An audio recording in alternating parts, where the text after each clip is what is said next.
In 2023, I made this trans voice tutorial, which fundamentally changed my life forever. However, I was kind of inexperienced when I made that video, but thanks to that video, I've had the blessed opportunity to work with all sorts of trans students and learn more about trans voice.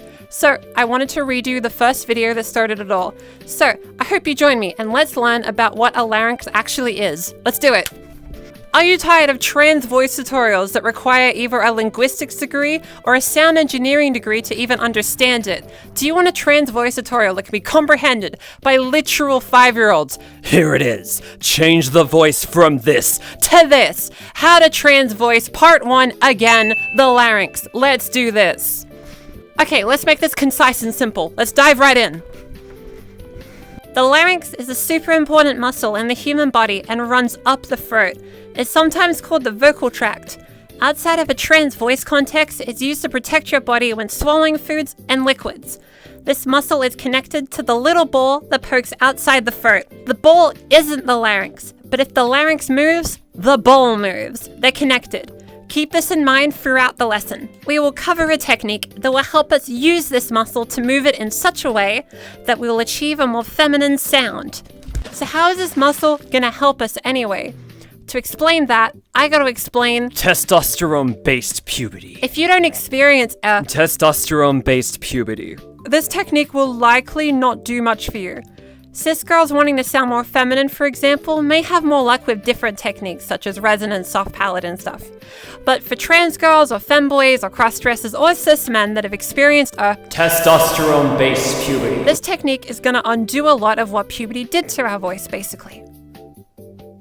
Testosterone-based.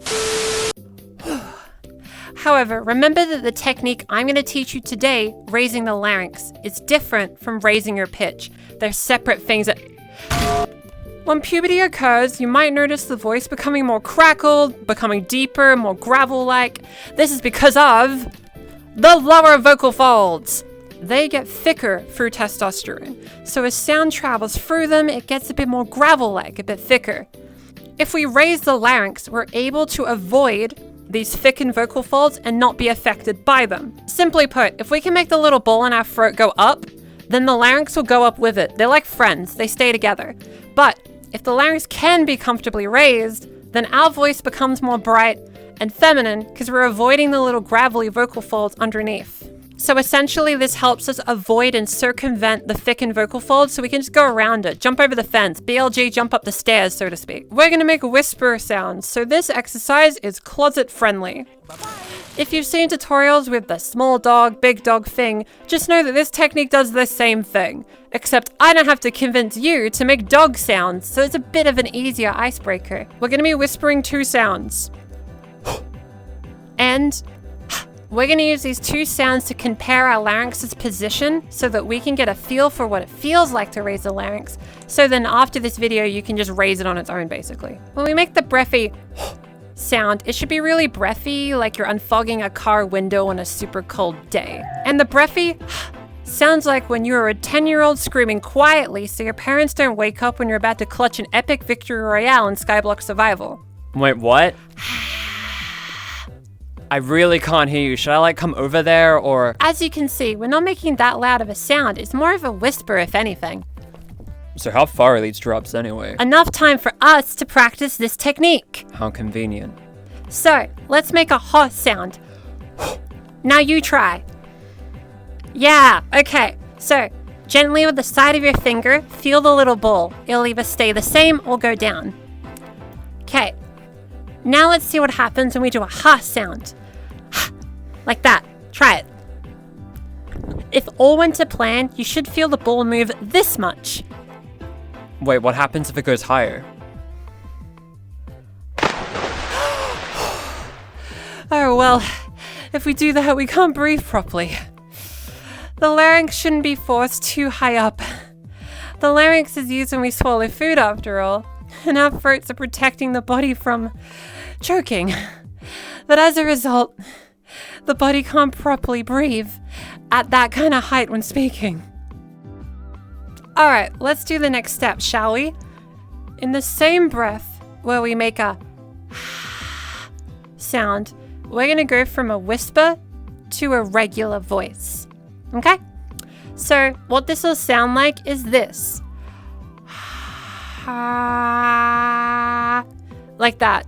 Ideally, you'll have a sound that's a bit brighter than your usual voice. Here's some examples of some students I've had in the past do this technique, so you know what people sound like when they're first learning this as opposed to me.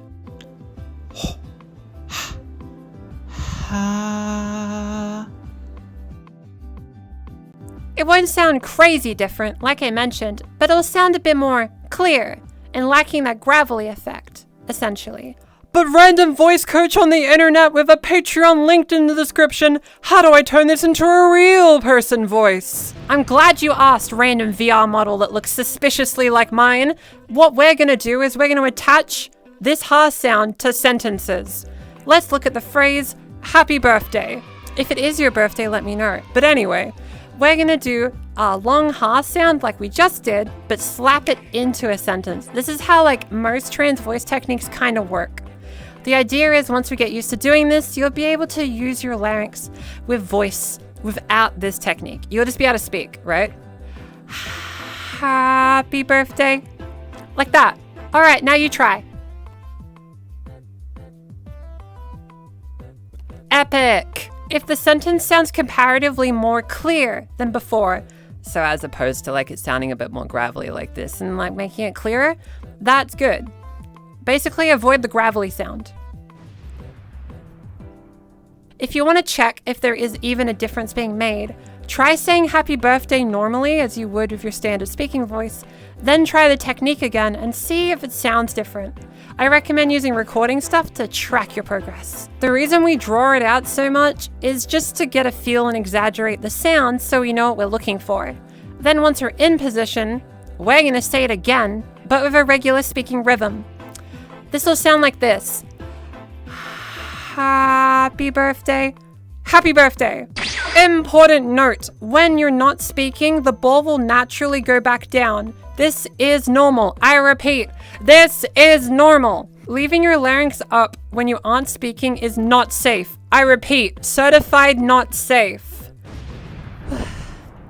Once you spend time practicing, if you want more methods to practice, I recommend trying to read passages with the larynx raised, or even playing Spot the Difference out loud with your larynx raised, or even try chatting to a friend with your larynx raised. Doing so will build up a muscle memory so that you know what it feels like when you're in the right position. If you want extra help with your trans voice journey, feel free to check out the private lessons here and the group lessons linked in the description. These lessons help me help you directly, gives me more teaching experience, and allows this channel to make videos without too much fear of the algorithm. If you want to see more trans content from both the VR me and the IRL me, feel free to hit the funny subscribe button and let me know what you think in the comments. It helps the channel a lot to remain as authentic to itself as it is. It was really nerve-wracking for me to make this video because my previous larynx tutorial is my biggest video, okay? It blasted into a height that I could never anticipate. It's the main video people find me through, right? So I was very nervous trying to follow it up, but I did my best. I hope I did it justice. Well, that's all from me. I need to get out of VR because it's 30 degrees and I'm kind of dying. All right, stay hydrated and know that you are valid.